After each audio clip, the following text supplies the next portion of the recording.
So this sister of mine, I think she had a liking towards me from a very long time ago. So she decided she was gonna carry me, play with me, and just make me feel nice. And then there's this point when she put me on her shoulder, and then she dropped me head first. Yeah.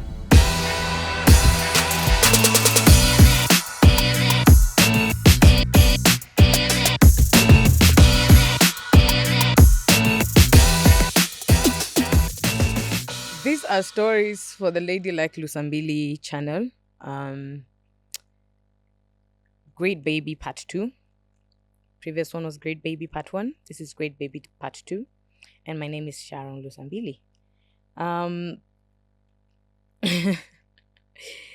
when I was growing up, like a little toddler, like after all that, um, you know, whatever. I don't know what I'm supposed to say there. But anyway, when I was growing up, really, really small, of course, I'm a last one. I said I have four siblings before me. So raising me was a collective responsibility, quote unquote.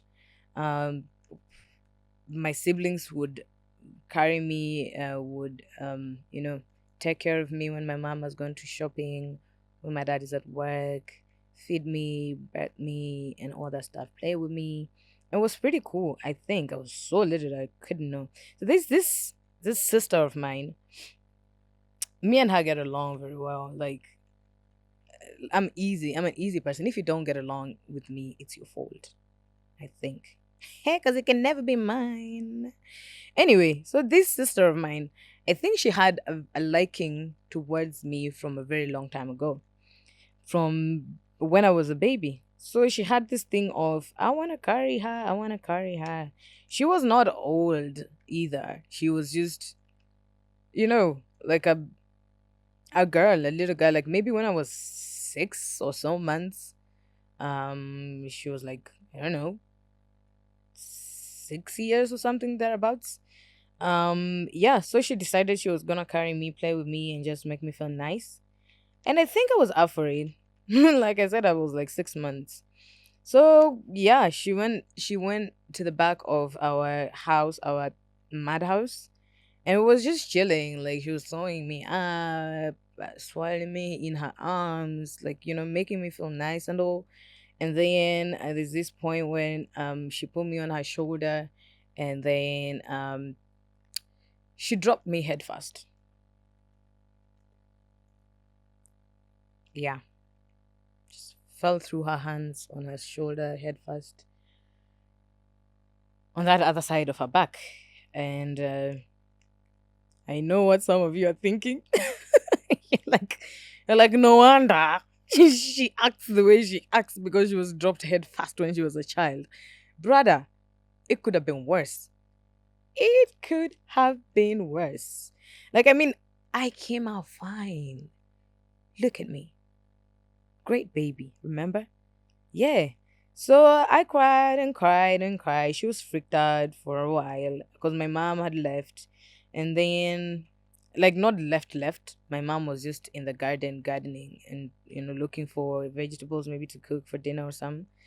And then, so she had me cry. Like, that was not even a cry. I think I was yelling. Like, I almost died. I think my thingy, this thingy of here for babies that usually has a pulse, I think I still had that, and she dropped me head first. So I let out a cry that, of course, let my mama know something was wrong. So she came running, and my sister told her she dropped me head first. Now, I need to tell you something about my mom. I think from part one, I said my mom is gangster. She thugs out stuff. Here, I want you to understand the gangster in my mom is very African parent oriented. She will smack your ass seriously if you do something wrong. Like we grew up, we had a nickname for my mom. I think she's gonna watch. That is all right. I can tell you the nickname now. I'm all grown up. You can't smack me, mama. We had a nickname for my mom. All of us, plus my dad. There were a couple of dresses that my mom used to wear and that day will be chaos the whole day. Like those clothes, we used to hide those clothes because we know he's gonna yell, she's gonna smack somebody, she's gonna get angry about something. Like, those kinds of mothers, when she comes back home from work or from wherever she was, you start cleaning utensils you had already washed. That's the kind of mom I have. And this time I was dropped head first. Head first. And mind you, my sister's tall. I think she's the tallest in our family. She's a 5'9". She's a 5'9" babe. She's tall. She's a hella tall. So by the time she was 6 years, she was still tall. And I was just 6 months old, just trying to be, cool, calm, and collected.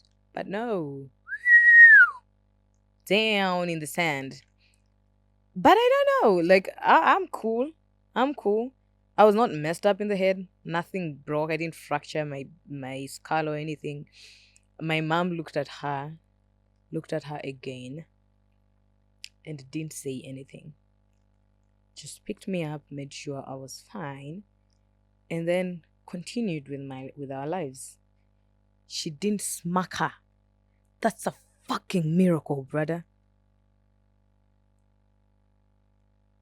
I think I'm gonna call her and ask her why she didn't. Was she scared? But anyway, fun fact. Fun fact. She was not smacked, but she still went on to babysit me all through my childhood, all the way until now when I need her help. Barely, though I'm a grown woman, I don't need babysitting. I'm just a lastborn. Sometimes I need some tender loving from my siblings and all that stuff.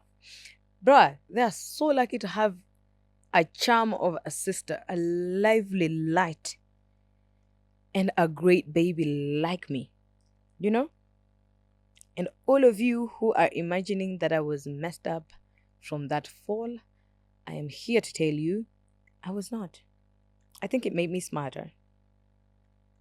I strongly think it made me smarter, which is cool. You can be smart too if you talk to me nicely.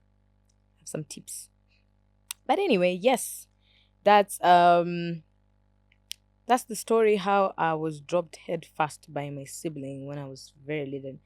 Anyway, if you have any questions, comments, banter you wanna talk about or you wanna put across, do so in the comment section. You're welcome to share in my story.